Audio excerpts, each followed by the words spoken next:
Good afternoon, new 1%. It's Satoshi Boomin coming at you with another video. And guys, we're talking about VeChain today. Please punch that subscribe button.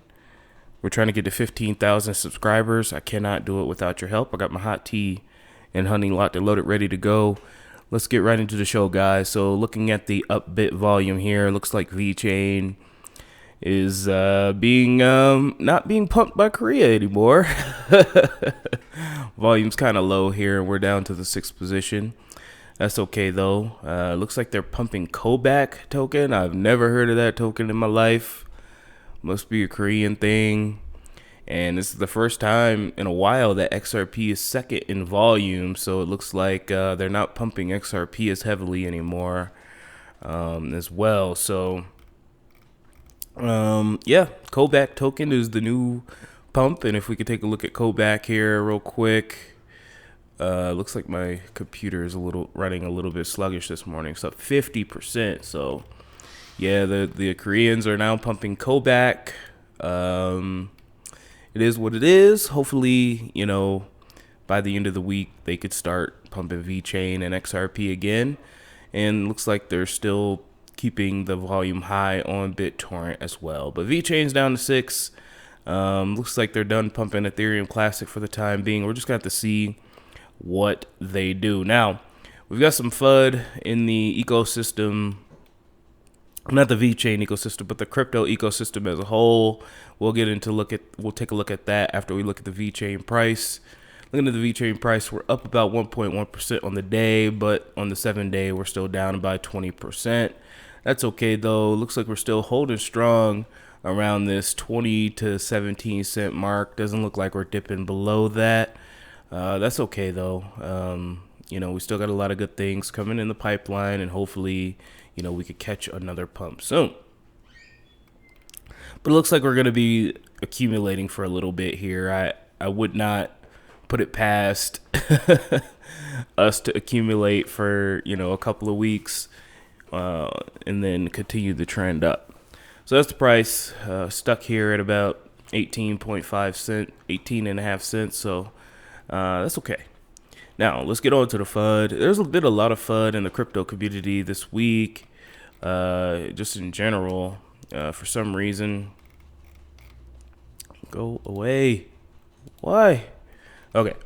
So South Korea's top financial regulator suggests that all crypto exchanges in South Korea could be shut down because they have not yet applied for the VASP license. So governments are going to do what governments are going to do.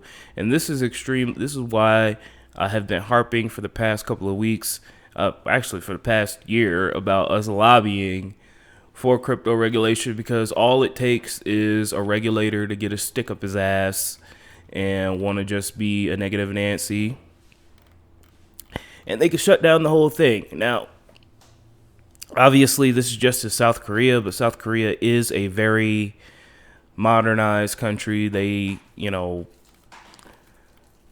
they have a lot of similarities to America, but, you know, regulators are going to regulate.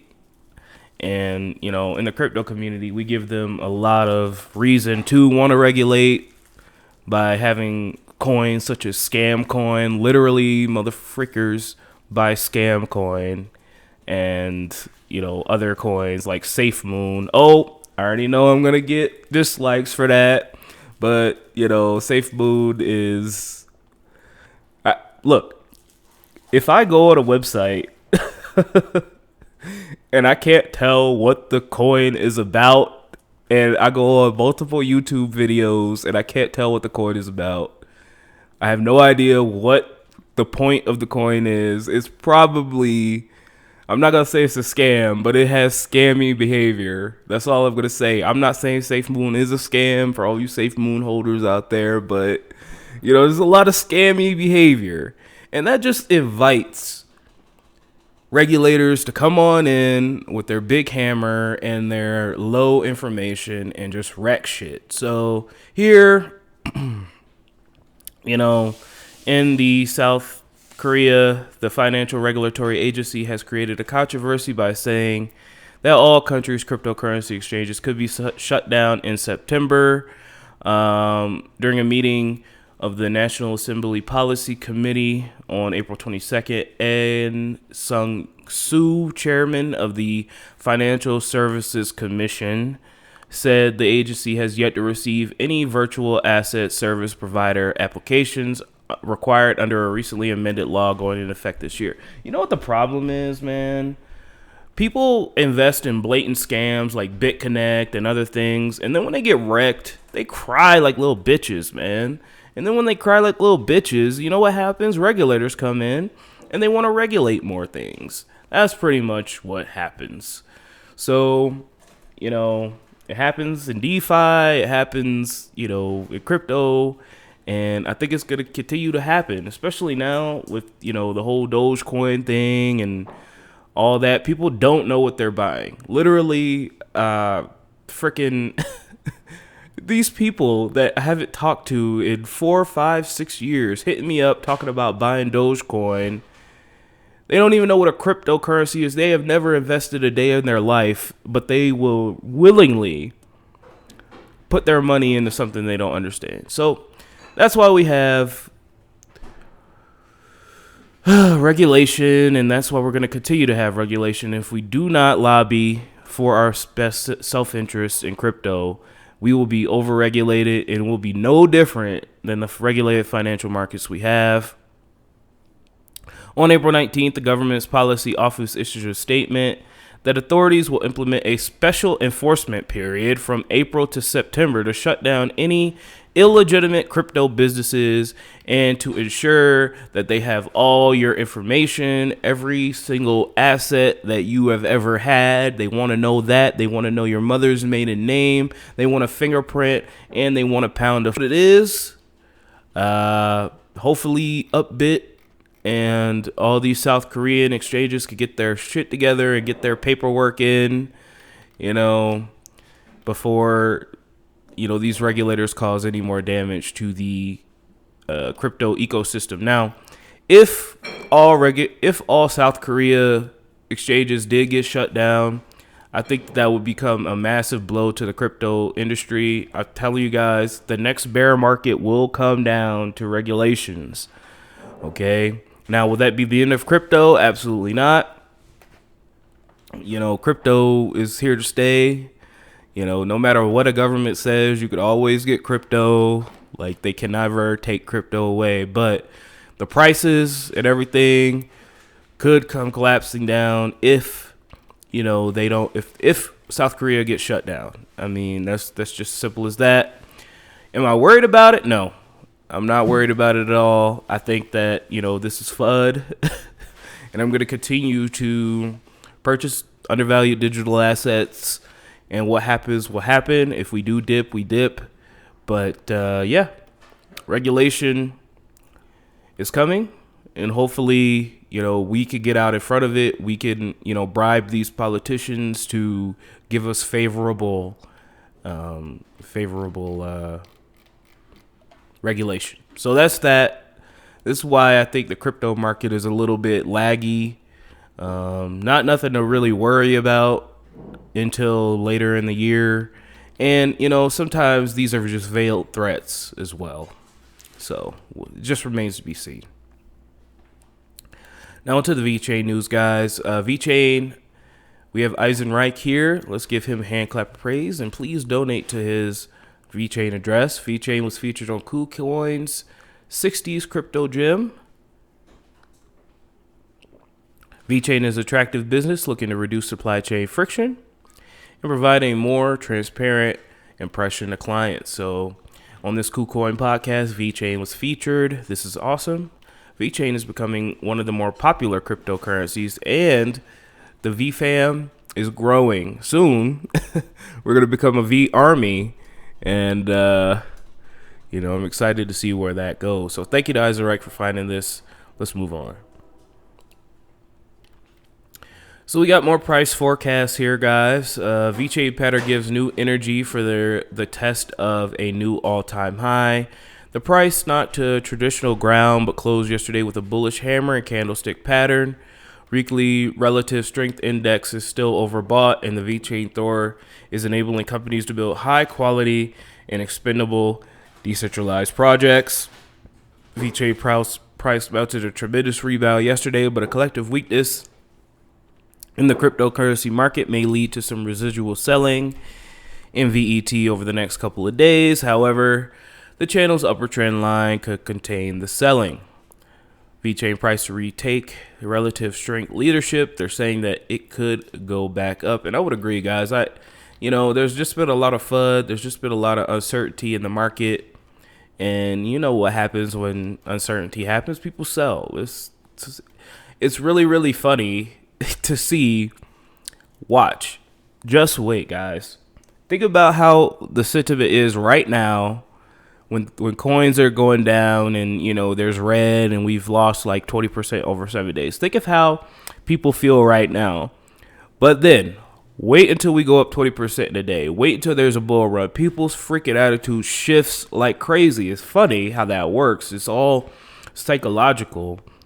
People's minds shift. Right now, ain't nobody talking about buying VeChain except for the people that's in the community, people that know. Ain't no normie, ain't no coiner coming in talking about, hey, how do I buy VeChain right now? When they should be, but they're not. But let the price go up 50%. Let the price go past all-time highs. You got mother frickers lining up to buy a coin that's pumped. I don't understand it. It's FOMO. It works every time like clockwork. And we're just going to be here benefiting from that, guys. That's pretty much it. Keep your emotions in check and do the opposite of what retail investors do, guys. You'll be A-okay. Moving on. And finally, guys, we have a global virtual conference, DHL Logistics and Supply Chain Summit here. There has been a lot of speculation that DHL and VeChain could be collaborating together on some form of traceability solution, but we have not gotten any full confirmation of that yet, so I don't want to make any assumptions. However, this has been all over the VeChain news cycle for some reason. Looks like they're going to be talking from Singapore here, Chicago, and Bonn. We're living in an age where customer centricity, supply chain excellence, and megatrends like globalization, digitalization, e-commerce, and sustainability, a time that offers infinite possibilities to create opportunities that inspire and improve the way we work and live. I would agree. We call it the era of logistics, guys. The divide between the physical and the digital era, the metaverse, is becoming more and more blurry each day, guys. Each and every day. Soon, with Neuralink, maybe we can be integrated with Internet of Things technology. But that's deep into the future. So you can register for this global conference here. And, hopefully, that'd be awesome if we get some confirmation that they're working with VeChain. I think that this would be a good event to announce that. So June 16th through 17th, 2021. Ooh, did not mean to do that. Whoops. All right, guys. Well, let's go ahead and shout out to our Patreons here.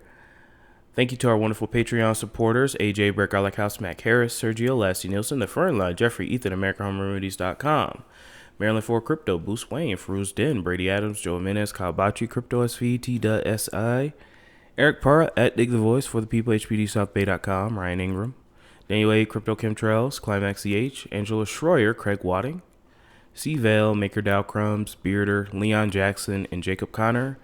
Thank you so much for your wonderful Patreon support, guys. I really appreciate it. Taking a look at the block halving, guys. We have 1,107 days to the next Bitcoin block halving, guys. It's just crazy. Yeah. That's all I'm going to say about that. And looking at the markets, guys, the markets have been down. Just a lot of FUD, man. A whole lot of FUD. Talking about Biden regulations. Then there's, that Turkey exchange, that Turkey CEO running off with couple $100 million of crypto. Then we have the South Korea news. I wonder what else is next that's going to come to put a damper on the bull run. But guys, I'm not worried. There's just too much money flowing in the system right now for us to be in a bear market. I just can't see that. I cannot see how, the Fed can print almost 30% of the money supply and it not funnel back into assets. I just don't see it. People are spending their stimmies on, consumer items. So, of course, they're going to come back into assets. That's how it always works. And the rich will continue to get richer. The poor will continue to get poorer. And, asset prices are continuing to go up, I think so. Unless the Fed comes out and says, hey, we're raising rates and we're stopping QE, I just don't see it. But I could be wrong. Taking a look at any major pumps, Terra, Arweave, nothing really too crazy today. It looks like it's going to be another sea of red or minimal growth here today, but that's okay. We're in this for the long haul, guys. I hope that you guys enjoy your Sunday. It's a beautiful day outside. So please enjoy your Sunday, guys. I'm going to stop blabbing. Don't let your memes be dreams. Don't miss the Cardano updates coming up next, and I will talk to you tomorrow. Love y'all.